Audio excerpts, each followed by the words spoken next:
كما تروا مشاهدينا الكرام، السلام عليكم ورحمة الله تعالى وبركاته. شيء عجيب ومرعب في السماء. يعني هو البرق خطير ومرعب صراحة، وكيضرب قبل يعني بالثانية ولا قبل من الثانية. يعني انتم كتشوفوا الضربات ديال البرق كما ترى مشاهدينا الكرام. سبحان الله العلي العظيم، سبحان الله العزيز الجليل. انا اسكن في مدينة فاس، ولكن هانتوما كتشوفوا البرق كي داير. الشتا مازال ما بداش طيح، ولكن البراق شيء عجيب وصراحة. هانتوما هو البرق كيضرب من كل بلاصة في مدينة فاس.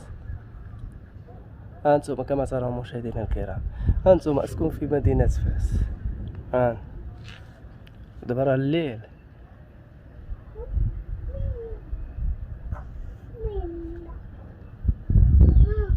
ولكن في هاد الجهة هادي كاين البرق بزاف، هاد الاتجاه هذا.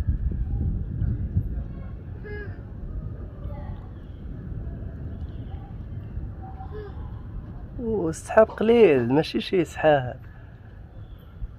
يعني عاد جاية الشتا.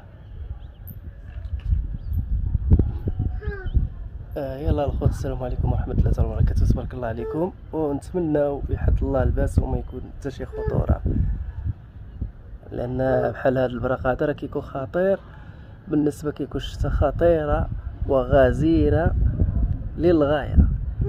يلا مشاهدينا الكرام، السلام عليكم، بقاو على خير، ونتمناو ما يوقع والو.